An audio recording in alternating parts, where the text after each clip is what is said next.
अनर्पित चरिम चिरात करुणया अवतीर्ण कलौ समर्पयितुम् उन्नत उज्ज्वल रसां स्वभक्ति श्रियं हरि पुरट सुंदर दुति कदम्ब संदीपितः सदा हृदय कंदरे स्फुरतु वशचिनंदन आजनुलंबित भुजौ कनकावदातौ संकीर्तनैक पितरौ कमलायताक्षौ विश्वम्भरौ द्विजवरौ जुगधर्म पालौ वंदे जगत प्रिय करौ करुणावतारौ वंदे अहम श्रीगुरौ श्रीजुत पदकमलं श्रीगुरुन् वैष्णवांश्च श्रीरूपं साग्रजातं सहगण रघुनाथान्वितं तं सजीवं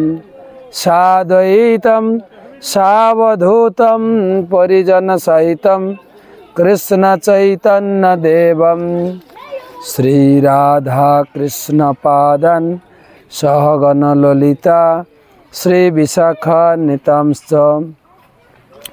नमः ओं विष्णुपादाय कृष्ण प्रेष्ठाय भूतले श्रीमते भक्ति वेदांत स्वामी नित्य नामिने नमस्ते सारस्वते देवे गौरवाणी प्रचारिणे निर्विशेष शून्यवादी पाश्चात्य देशतारिणे जय श्री कृष्ण चैतन्य प्रभु नित्यानंद श्री अद्वैत गदाधर श्रीवासदि श्री गौर भक्तबिंद हरे कृष्ण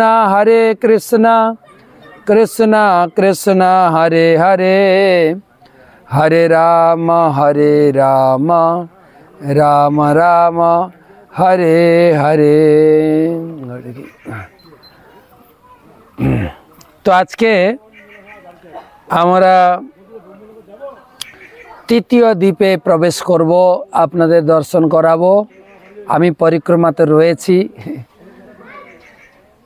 परिक्रमा गड़ागड़ी धुलो माखामाखी अनेक किछु होच्छे।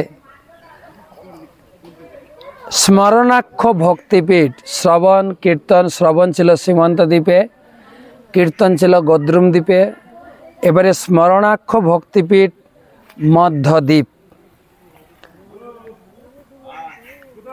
कृपतयुमयी मध्यद्वीप लीला विचित्रा कृपयतु मयि मूढ़े ब्रह्मकुंडादि तीर्थ फलतु तदनुकंपा कल्पवल्ली तथैव विहरति जनबंधुर्जत्र मध्याह्न काले।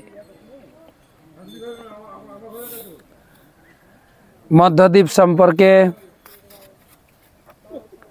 बला हयेछे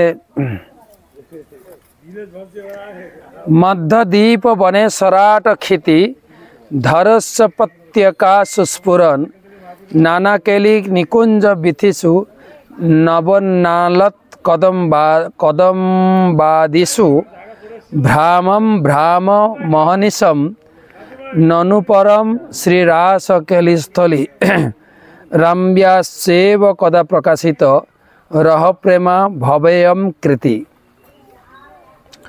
मध्यद्वीपं ततो गत्यां सप्तर्षि मंडपे हरि ननर्त नैमिषे तीर्थे सावधूत सपार्षद।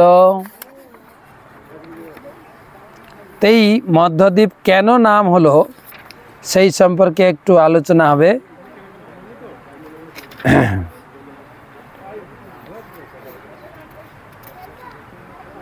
सृष्टिर शुरूते ब्रह्मा जखन प्रथम सृष्टि करें प्रथम सप्तर्षि ऋषि के सृष्टि करेছিলেন और मरीचि अत्रि अंगिरा पुलह पुलस्त वशिष्ठ और क्रतु। आरेक बार बोली मरीचि अत्रि अंगिरा पुलह पुलस्त वशिष्ठ और क्रतु।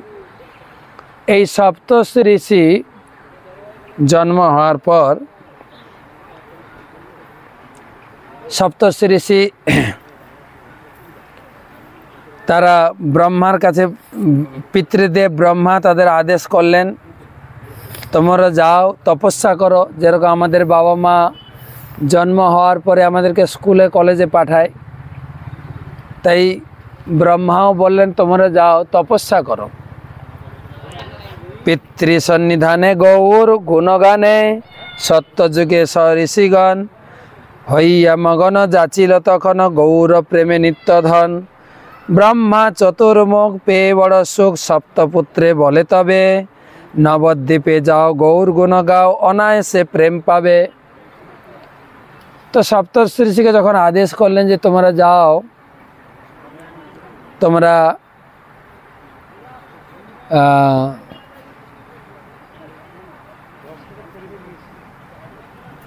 তপস্যা করো। কোথায় তপস্যা করব, কোথায় গেলে তাড়াতাড়ি সিদ্ধি লাভ করব? তখন ব্রহ্মা বললেন নবদ্বীপে যাও গৌর গুণ গাও অনায়াসে প্রেম হবে। ধাম কৃপা সার লাভ হয় যার, তার হয় সাধুসঙ্গ। সাধু সঙ্গে ভজে কৃষ্ণ প্রেমে মজে, এই তো পরম রঙ্গ। নবদ্বীপের রতি লভে যার মতি, সেই পায় ব্রজবাস। অপ্রাকৃত ধাম গৌরহরি নাম, কেবল সাধুর আস। নবদ্বীপে গিয়ে তপস্যা করলে তাড়াতাড়ি সিদ্ধি লাভ করবে। তো পিতৃদেবের আদেশ শুনে সেই সপ্তর্ষি ঋষি এই নবদ্বীপে এই মধ্যদ্বীপে এসেছিলেন। মধ্যদ্বীপে ঘোরতর তপস্যা করছেন। বলে গৌর হরি অনুগ্রহ করি দেখা দাও একবার, নানা ধর্ম সাধি হইনু অপরাধী, ভক্তি এবে কইনু সার। ভক্তি নিষ্ঠা করি ভজি গৌর হরি, ঋষিগণ করে তপ কিছু নাহি খায়, নিদ্রা নাহি যায় গৌর নাম করে জপ। এখানে এসে সপ্তর্ষি ঋষি কঠোর তপস্যা করে অনাহারে এবং অনিদ্রায় এখানে তপস্যা করেছিলেন এই মধ্যদ্বীপে। আর সেই ঋষিগণের কঠোর তপস্যায়, ইংরেজিতে বলে সিভিয়ার অস্টেরিটি, কঠোর তপস্যায় সেই সত্যযুগের সৃষ্টির শুরুতে কলিযুগে যিনি মহাপ্রভু রূপে অবতীর্ণ হয়েছেন সেই রূপে দর্শন দিলেন।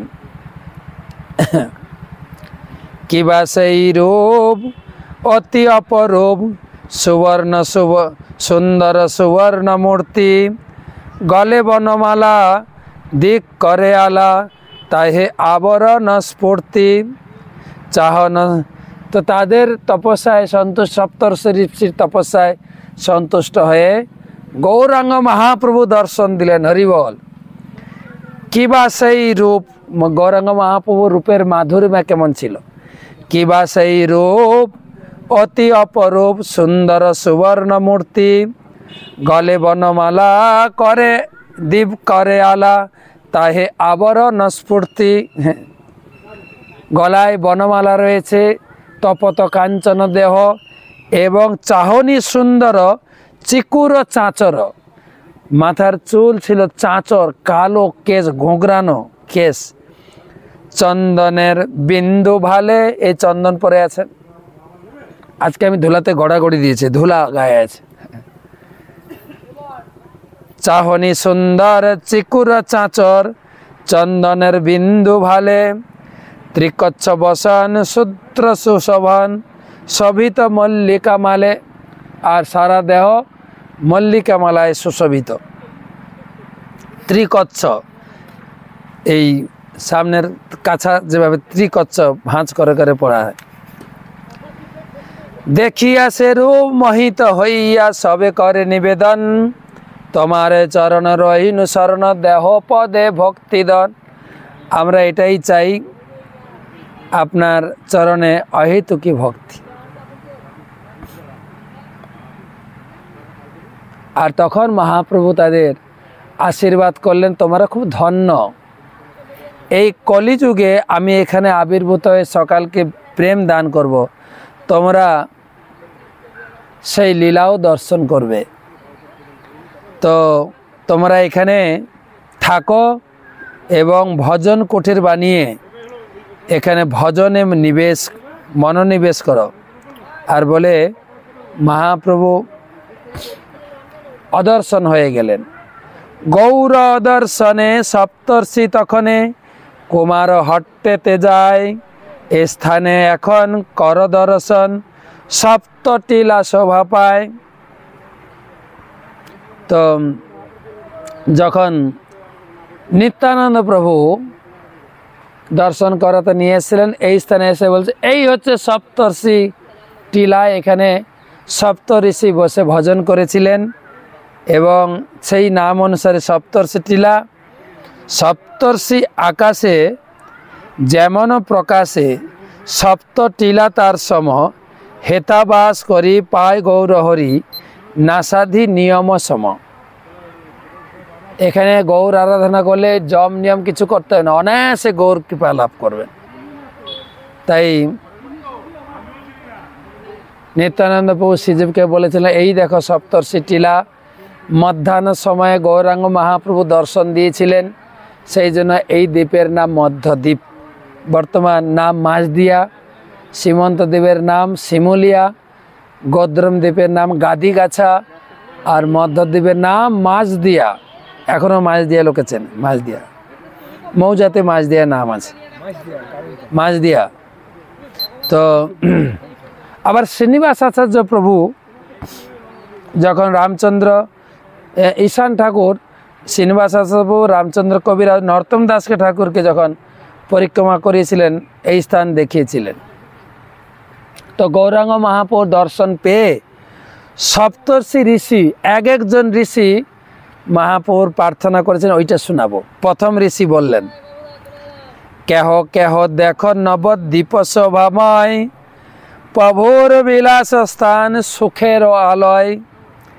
প্রভুর বিলাস স্থান সুখের আলয়, আছে কে যতগ তীর্থ জগত ভিতরে, সেসব তীর্থের স্থিতি নদিয়া নগরে। যেখানে যেখানে যত তীর্থ আছে সব এই নবদ্বীপ ধামে রয়েছে। প্রথম ঋষি। দ্বিতীয় ঋষি কি বললেন? তিনি বলছেন, কেহ কেহ নবদ্বীপ, কেহ কহে নবদ্বীপ মহিমা অপার, প্রকটা প্রকটে থা অদ্ভুত বিহার। নবদ্বীপের মহিমা অপার, এই প্রকট যাদের ভক্তি প্রবল তাদের কাছে প্রকট, যারা ভক্তি ভাব নয় তাদের কাছে অপ্রকট, লুকায়িত থাকে। প্রকটে প্রভুর সবে করয়ে দর্শন, অপ্রকটে দেখে মাত্র ভাগ্যবন্ত জন। যখন মহাপ্রভু ছিলেন সবাই প্রকট দর্শন করেছিলেন, আর এখন অপ্রকট হয়ে গেছে। তৃতীয় ঋষি, কেহ কহে কলি ধন্য, কেহ কহে এই কলি ধন্য করিবারে, হইব প্রকট জগন্নাথ মিশ্র ঘরে। আরেকজন ঋষি বলছেন, কি ধন্য এই নবদ্বীপ ধাম, যেখানে সচিমার অঙ্গনে নিমাই জন্মগ্রহণ করবেন। এই অবতারে গৌর বর্ণ নিরুপমা, জগৎ মাতিব দেখি সর্বাঙ্গ সুষমা। আরেকজন ঋষি বলছেন, কেহ কৃষ্ণের এ নদিয়া বিহার, ব্রহ্মাদির অগোচর ওইছে চমৎকার। পরম স্বেচ্ছাময় শ্রী গৌর সুন্দর, তার উদার চরিত্র অপার। কেহ কহে পঞ্চম ঋষি, কেহ কহে সচির নন্দন স্বেচ্ছাময়, যবে যে করয়ে কার্য কহিলে না হয়। কলিযুগে জীবেরে করিয়া মহাযত্ন, বিতরিব পরম দুর্লভ প্রেমরত্ন। কেউ বলছেন সচির নন্দন এখানে আবির্ভূত হয়ে প্রেম রত্ন বিতরণ করবেন। আরেকজন ঋষি বলছেন, কেহ কয়ে দয়ার সমুদ্র মহাপ্রভু, যে কৃপা করিবে জীবে ওইছে নহে কবু। গৌরাঙ্গ মহাপ্রভু এখন যে কৃপা নিয়ে আসবেন কলিযুগে, আগে দেননি। সর্বাবতারের সর্বভক্ত সঙ্গে লইয়া, সংকীর্তনে মাতিব জগত মাতাইয়া, জগৎকে মাতাবেন। কেহ কয়ে ভক্তের জীবন গৌর হরি, করিয়া সন্ন্যাস হইবেন দেশান্তরী। অসংখ্য তীর্থের পূর্ণ করি অবিলাস, জগন্নাথে প্রীতে করিবেন ক্ষেত্রে বাস।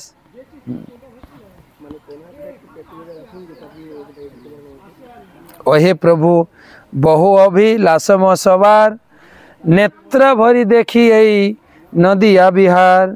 নবদ্বীপ ধ্যান যেই করিয়ে সদাই, নিরন্তর তোমার ভক্তের গুণ গাই। শুনি ঋষিগণ কহি কি বলিব প্রভু, করতলে সূর্য কি আচ্ছন্ন হয় কভু। সেজন্য বলা হয়েছে মধ্যাহ্নের সূর্য সম মধ্যাহ্ন সময় দেখা দিল প্রভু তেই নবদ্বীপ কয়। অন্য ঋষি তথাকথ দিন তপ কইল, তেহ হর্ষে নব মধ্যদ্বীপ নাম পচারিল। তো মধ্যদ্বীপ নাম হলো কেননা মধ্যাহ্নের সূর্য সম মধ্যাহ্ন সময় দেখা দিল সেই প্রভু মধ্যদ্বীপ কয়। অন্য ঋষি তথাকথ দিন, তো মধ্যাহ্ন সময় দর্শন দিয়েছিলেন। এই স্থান দর্শনের হয় অমঙ্গল নাশ, মিলয়ে নির্মল ভক্তি এথা কইলে বাস। গৌরাঙ্গের অদ্ভুত বিলাস এইখানে কয়, মাতাইলা জীবেরে দুর্লভ প্রেম দানে। তাই গেল মধ্যদ্বীপের কাহিনী। মধ্যদ্বীপ কেন নাম হলো? এই মধ্যদ্বীপে আছে অনেক কিছু, আছে উচ্চহাটা,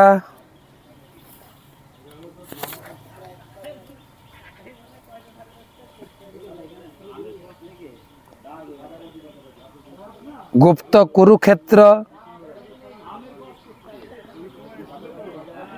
মহাপ্রভু কলিযুগে অবতীর্ণ হবেন সেই ভবিষ্যৎবাণী সর্বত্র প্রচার হয়ে গেছে। তখন দেবতারা উপর থেকে নেমেছেন, নিচে নেমে উচ্চস্বরে গৌর কথা কীর্তন করেছিলেন, নেচেছিলেন। সেই জন্য এই জায়গার নাম উচ্চহাট। তত গচ্ছহি রাজেন্দ্র কুরুক্ষেত্রম অভীষ্ট পদম, পাপেভ্য যত্র মুচ্যন্তে দর্শনা সর্বজন্তব। কুরুক্ষেত্রে গমিষ্যামি কুরুক্ষেত্রে বসামহম, জয় এবং সততং ব্রূয়া সর্বপাপৈ প্রমুচ্যতে। পাংশবোপি কুরুক্ষেত্রে বায়ুনা সমুদীরিতা, অপি সুদীষ্কৃতম নয়ন্তি পরমাম গতিম। পুলস্ত্য ঋষি বলেছেন শাস্ত্রে, তুমি অভীষ্টপদ কুরুক্ষেত্রে গমন করো। কুরুক্ষেত্র দর্শনে সর্বজীব পাপ হতে মুক্ত হয়ে থাকে। যে ব্যক্তি আমি কুরুক্ষেত্রে যাব, কুরুক্ষেত্রে বাস করব, এরূপ সর্বদা বলে তিনি সমস্ত পাপ হতে মুক্ত হন। কুরুক্ষেত্রের ধূলিরাশি বায়ু কর্তৃক সঞ্চালিত হয়ে পাপীগণের গাত্রে পতিত হলে পরম গতি প্রদান করে থাকে। এখন উচ্চাহাটার নাম হয়ে গেছে হাটডাঙ্গা।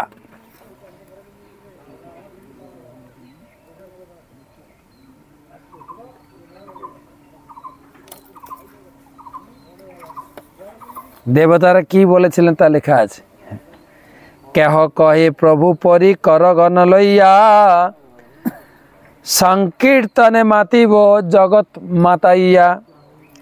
বহিব আনন্দ নদী এই নদিয়ায়, জীবের কলমশ নাশ হইবে হেলায়। কেহ কহে এথা জন্ম হই অবশ্য হইব, প্রভুর বিহার নেত্র ভরি নিরখিব। নবদ্বীপবাসী ভক্ত লইয়া মসবাই, করিব নিযুক্ত গৌরচন্দ্রের সেবায়। এই স্থান দর্শনে হয় সর্বত্র মঙ্গল, প্রভুর কীর্তনে প্রেম বাড়ে অনর্গল।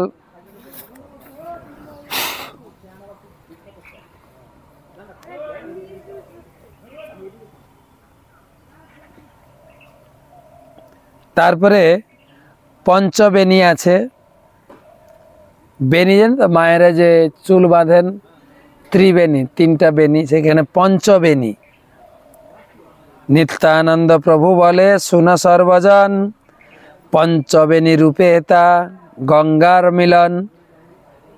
मंदाकिनी अलका शहीद भागीरथी गुप्त भावे एथाय आছেন सरस्वती पश्चिमे যমুনা आइसे भगवती ताहाते मानसी गंगा। पाँचटी नदीर धारा।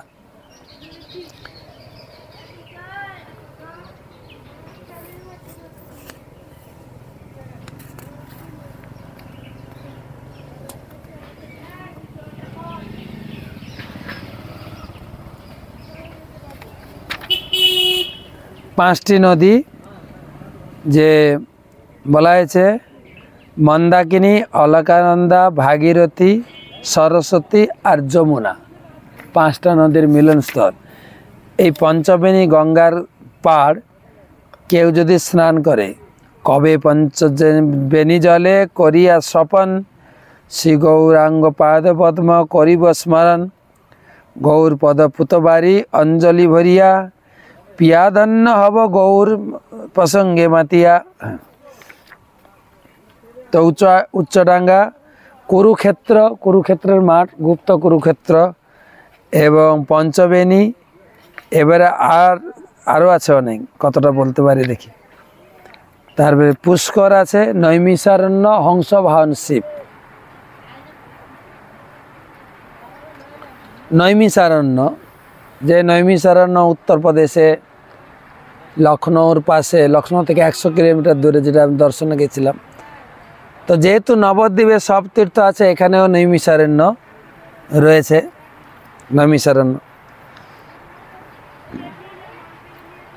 तो एखाने এই नैमिषारण्य तो भागवत पाठ হয়েছিল। এখানে বলা আছে गोमती नदीर पार्श्ववर्ती काननगुली के नैमिषा अरण्य। इहार दक्षिणे देखो नयने आछे एक जलधार। এই तो गोमती सुपवित्रती नैमिष कानन और गर्ग संहिता बला है गोमती तीरजं पुण्यम रजजो धारयेत नर सप्त जन्म कितां पापद मुच्यते नात्र संशय। के जदि गोमतीर तीरे नैमिषारण्य एक गड़ागड़ी करे धूलो माथाय लागे शत जन्म कृतं पापम शत जन्मेर पाप थेके से मुक्त हो जाबे। आर कि गोमती स्नान करले कि फल माघ मासे रवि मकर राशिते स्थित हले प्रयाग स्थाने अश्वमेध यज्ञेर फल लाभ है। और गोमती स्नान करले सहस्र गुरु अधिक पूर्ण फल लाभ है। मकरस्ते रवौग माघे प्रयागे स्नानमाचरेत शताश्वमेधजं पुण्यम संप्राप्नोति विदेहराट तत्सहस्रम गुणं पुण्यम गोमत्यां मकरे रवौ गोमत्ताश्चैव माहात्म्यम वक्रमनालम चतुर्मुख। बला है गोमती स्नान करले सहस्र गुण फल लाभ है। तो से नैमिषारण्य पूर्वकल्पे कलि हईल महाबली सौनगादी ऋषिगण सुतेर श्रीमुखे सुने सबे मुखे गौर भागवत धन। तो कलिजुगेर प्रारम्भे एखाने भागवत पाठ करेছিলেন सूत गोस्वामी। किन्तु एखाने पाठ হয়েছিল गौरांग महाप्रभु अप्राकृत काहिनी लीला लीला शीतेर श्रीमुखे गौर भागवत श्रवण करे सबाई अभिभूत हलेन। गौर भागवतम पाठ होबे सारा दुनिया खबर पहुँचे गेছে। आमादेर सरकारी सांबादिक नारद मुनि सब जगह खबर दिएছেন चलो चलो नवद्वीपे भागवत पाठ होबे सुनते जाबो। तो सब जगह থেকে जनलोक तपलोक महलोक ब्रह्मलोक सब लोक থেকে আসছেন। ब्रह्मा आसছেন इंद्र आसছেন चंद्र आसছেন কৈলাস থেকে शिव आसছেন। कभु पंचानन छाड़ी विशासन हंस वाहन हये सुनील पुराण गौर गुण गान आपन भकत लये। तो शिव যার বাড়ি হচ্ছে সব থেকে বেশি দূর, তিনি ওখান থেকে বেরিয়েছেন ভাগবত ক্লাস শোনার জন্য। আর তার গাড়ি হচ্ছে নন্দী বাহন, খুব আস্তে আস্তে চলে খুব। আর তিনি ব্যতিব্যস্ত হয়েছেন, আমি একটু তাড়াতাড়ি যাব, নবদ্বীপে ভাগবত ক্লাস শুরু হয়ে গেছে, তাড়াতাড়ি যাব। কিন্তু যত গিয়ার দেবে গাড়িতে চলে না। ওখান থেকে কৈলাস থেকে মোটামুটি ব্রহ্মলোক পর্যন্ত এসছেন। শিবের পিতা হচ্ছেন ব্রহ্মা। ব্রহ্মাকে এসে বলছেন, পিতাজি পিতাজি বড় মুশকিলে পড়েছে, বড় সমস্যায় পড়েছে, সমস্যা থেকে আমাকে উদ্ধার। সমস্যাটা কী সমস্যা? বলে আমার সমস্যা হচ্ছে নবদ্বীপে ভাগবত পাঠ হচ্ছে, আমি এখান থেকে যাচ্ছি ভাগবত ক্লাস শুনতে, কিন্তু আমার এই গাড়ি নিয়ে পৌঁছাতে গেলে ওখানে ভাগবত ক্লাস শেষ হয়ে যাবে, গাড়ি চলে না, 1 নম্বর গিয়ারে চলে। তখন বললেন, তোমার গাড়ি এখানে পার্ক করে দিয়ে তুমি আমার গাড়ি নিয়ে যাও। আর সেই হংস নিয়ে, হংসের উপরে চড়ে এসছিলেন। কভু পঞ্চানন ছাড়ি বিশাসন, হংস বাহন হয়ে শুনিল পুরাণ গৌর গুণগান, আপন ভকত লয়ে। তো তিনি সেই পুরাণ শোনার জন্য, ভাগবত পুরাণ, গৌর ভাগবত শোনা, গৌর পুরাণ শোনার জন্য তিনি হংস বাহন হয়ে এসেছিলেন এইখানে। তাই এখানকার শিবের নাম হচ্ছে হংস বাহন শিব, খুব জাগ্রত। আর এসে এতটাই প্রভাবিত হয়েছেন, গাড়ি থেকে আর নামেননি, গাড়িতে বসে বসে শুনেছেন। গাইয়া গাইয়া নাচিয়া নাচিয়া শৈব যত কাশীবাসী, পঞ্চাননে ঘেরি বলি গৌর হরি, পুষ্প ফেলে রাশি রাশি। সবাই শিবের সঙ্গে কাশীবাসী সমস্ত লোক এসছেন, একসঙ্গে বসে সেই সুত গোস্বামীর শ্রীমুখ থেকে ভাগবত কথা শ্রবণ করছেন।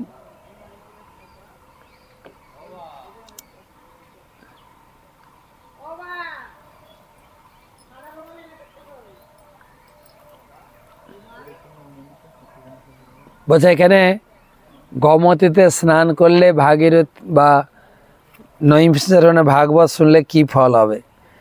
যথায় গোমতী তীরে নৈমিষ কাননে, গৌর ভাগবত কথা শুনে ঋষিগণে। শুনিতেছে গৌর কথা দেব পঞ্চানন, সহসা আইল হয়ে শ্রীহংস বাহন। কবে আমি ভ্রমিতে ভ্রমিতে সেই বন, হেরিব পুরাণ সভা অপূর্ব দর্শন। শুনিব চৈতন্য কথা শ্রীহরি বাসরে, সুপূর্ণ কার্তিক মাসে গোমতীর তীরে। সৌনক আদি শতা ঋষি গণ কৃপা করি, পদধূলি দিয়া মাথে হস্তদয় করি ধরি।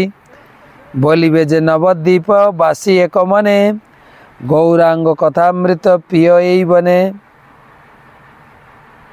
বলছে কার্তিক মাসে এই নৈমিষারণ্যে বসে যদি কেউ ভাগবত ক্লাস শুনে, সে সর্ব ক্লেশ থেকে সে মুক্ত হয়ে যাবে। তো এখানে সে হংসবাহন শিব রয়েছেন, খুব জাগ্রত, সকলের মনোবাসনা পূর্ণ করছেন। আমি হংসবাহন শিবের কথা অনেকবার অনেকগুলো ভিডিওতে আপনি পাবেন হংসবাহন শিবের কথা। হ্যাঁ, যেখানে শিব ঠাকুর সকলকে, এখানে আশেপাশে যত লোক আছে সকলকে তিনি কৃপা করে, সকলকে তিনি আশীর্বাদ করেন, সকলের তিনি মনোবাসনা পূর্ণ করেন, সকলের। আর আপনার মনোবাসনা পূর্ণ হবে কি না তা যদি জানতে চান, তাহলে আপনি গিয়ে পরীক্ষা করতে পারেন। আকন্দ ফুল নিয়ে যাবেন, কুঁড়ি ফুল শিবের মাথার উপরে দেবেন, বেলপাতা দেবেন, গঙ্গা জল দুধ দিয়ে শিব বাবাকে অভিষেক করাবেন, আর আপনার মনের বাসনা ব্যক্ত করে প্রার্থনা করবেন। আপনার মনোবাসনা যদি পূর্ণ হয়, আকন্দ ফুলটা ফুটে যাবে সঙ্গে সঙ্গে। অনেকবার হয়েছে, এই কাহিনী অনেকবার শুনিয়েছি, আমি আর রিপিট করছি না। তো এবারে পুষ্কর তীর্থের কথা শোনাবো। পুষ্কর তীর্থ, যে পুষ্কর তীর্থে স্নান করতে হবে, এবং যে পুষ্কর তীর্থ কিসের জন্য বিখ্যাত?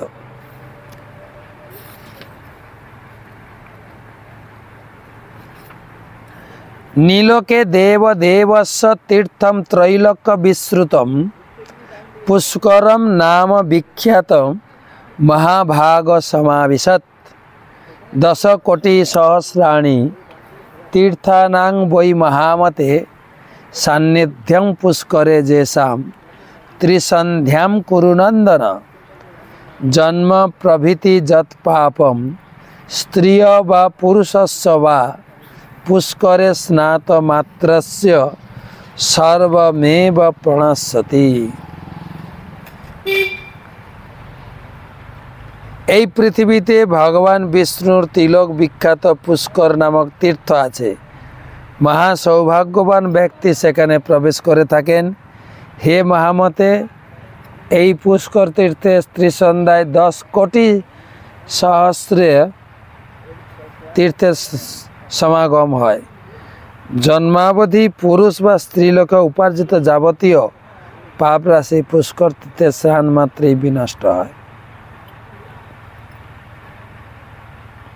পুষ্কর, এখানে পুষ্কর কোত্থেকে এলো? পুষ্কর তো আছে রাজস্থানে আজমিরে, এখানে কোত্থেকে এলো পুষ্কর, সেই সম্বন্ধে আলোচনা। দীপদাস নামে একজন ব্রাহ্মণ বহু তীর্থ ভ্রমণ করতে করতে করতে করতে নবদ্বীপে এসে পৌঁছালেন। তার একটা প্রবল ইচ্ছা ছিল পুষ্কর তীর্থে স্নান করবেন, কিন্তু বয়স হয়ে গেছে, আর চলতেও পারছেন না। তিনি দ্বিধাগ্রস্ত এবং হতাশাগ্রস্ত। আমি এই শরীরে আর পুষ্কর তীর্থে দর্শন হলো না। আক্ষেপ করতে করতে রাত্রে শুয়েছেন নবদ্বীপে। তখন পুষ্কর স্বপ্নে দর্শন দিয়ে বলছেন, পুষ্করের মূর্তি আছে, গঙ্গা যেরকম জল, গঙ্গার মূর্তি পুষ্করের মূর্তি। বলছেন, হে ব্রাহ্মণ, তুমি নবদ্বীপ ধামে চলে এসেছ, তুমি এখানে বাস করো, তোমার অভীষ্ট পরম নিত্য ধন তুমি এখানেই প্রাপ্ত হবে। এখানে তখন ব্রাহ্মণ দীপদাস কুটির বেঁধে এখানে ভজন করেন, কুটির ভজন করেন। আর বয়স হয়ে যায়, আক্ষেপ অনুতাপ করতে থাকেন, আমার ভাগ্যে একটা আশা থেকে গেল, পুষ্কর স্নান আর হলো না। হ্যাঁ, এটা অনেক বহু দূর, আর আমি বৃদ্ধ হয়ে গেছি, আমি যেতেও পারবো না এখন। হ্যাঁ, আমার মনের ভিতরে একটা দুঃখ রয়ে গেল। হ্যাঁ, চলিতে না পারে দ্বিজ কর এ কন্দন, আর না পাইব আমি পুষ্কর দর্শন। আমার বয়স হয়ে গেছে, আমার আর পুষ্কর দর্শন হবে না। তখন সেই রাত্রে স্বপ্নে পুষ্কর আছে, বলছে এই ঘুম থেকে উঠে তোমার সামনে যে পুকুর আছে না, ওখানে স্নান করো, ওটাই হচ্ছে পুষ্কর। তো ব্রাহ্মণের বিশ্বাস হয় না, কিন্তু পুষ্কর তাকে বলেছেন। তখন এই কুণ্ডে স্নান তুমি করো একবার, প্রত্যক্ষ হইবে তীর্থ পুষ্কর তোমার। তাহা শুনে কুণ্ডে স্নান করে দ্বিজবর, দিব্য চক্ষু লোভী দেখে সম্মুখে পুষ্কর। তো তখন বলছে, সেখানে যেই সেই নদী, সেই পুকুরে স্নান করেছেন, পুষ্করের কৃপা দিব্য চক্ষু পেয়েছে, দেখে এটাই পুষ্কর।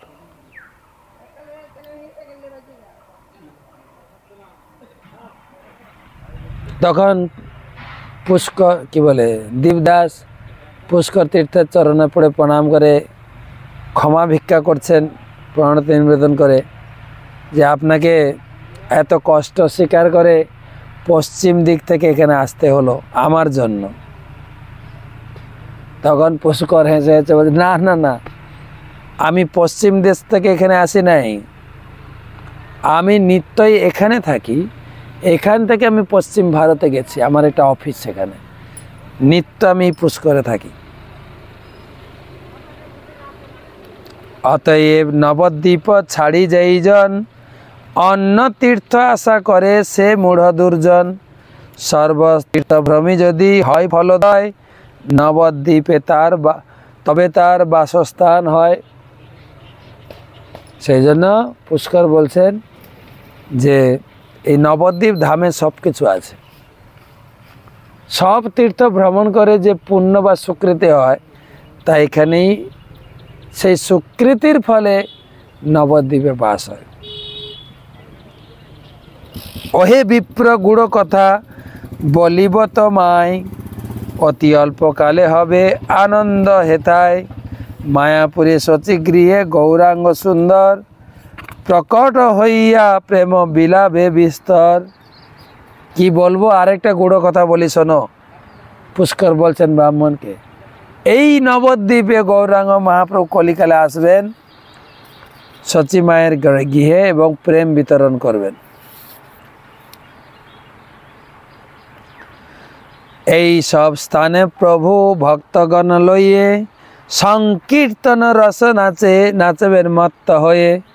সর্ব অবতারে ছিলা যে যে ভক্তগণ, সকলে হইলা প্রভু করিবে কীর্তন।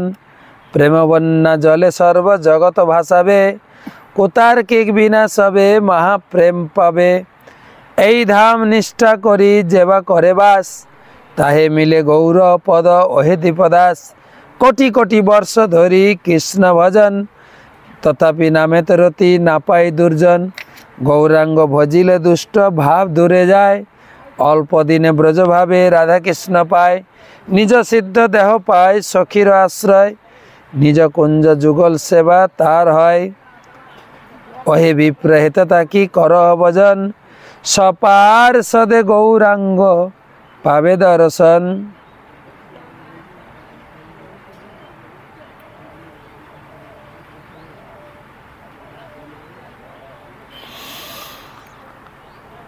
তুমি এখানে থাকো, কুটির বেঁধে ভজন করো। আর তুমিও কিন্তু শুধু তাই না, গৌরাঙ্গ মহাপুর দর্শন পাবে। আর তুমি বিপ্র সেই কালে জন্মিবে আবার, শ্রী গৌর কীর্তন পেবে দিবে তো সাঁতার। এত শুনি দেবদাস নিশ্চিত হইল, এই কুণ্ড তীরে বসি ভজন করিল। ওখানে বসে বসে ভজন করছিল।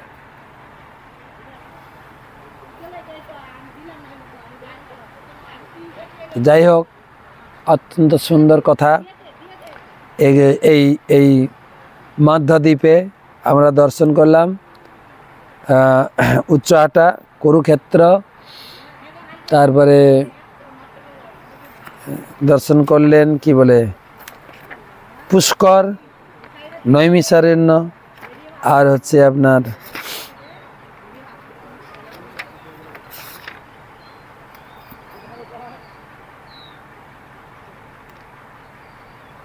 পঞ্চবেণী, সপ্তটিলা, গোমতী, এতগুলো স্থান আমরা দর্শন করার সৌভাগ্য অর্জন করলাম। 3 নম্বর দ্বীপ সম্পূর্ণ হলো। স্মরণাক্ষ ভক্তিপীঠ, সীমন্ত দ্বীপে শ্রবণ, গদ্রুম দ্বীপে কীর্তন, মধ্যদ্বীপে স্মরণ। আজকে এই পর্যন্ত রাখি, আবার কালকে নিয়ে আসবো আপনাদের কোলদ্বীপ, গঙ্গা পার হয়ে কোল দ্বীপে যাব। হরে কৃষ্ণ, শুভরাত্রি।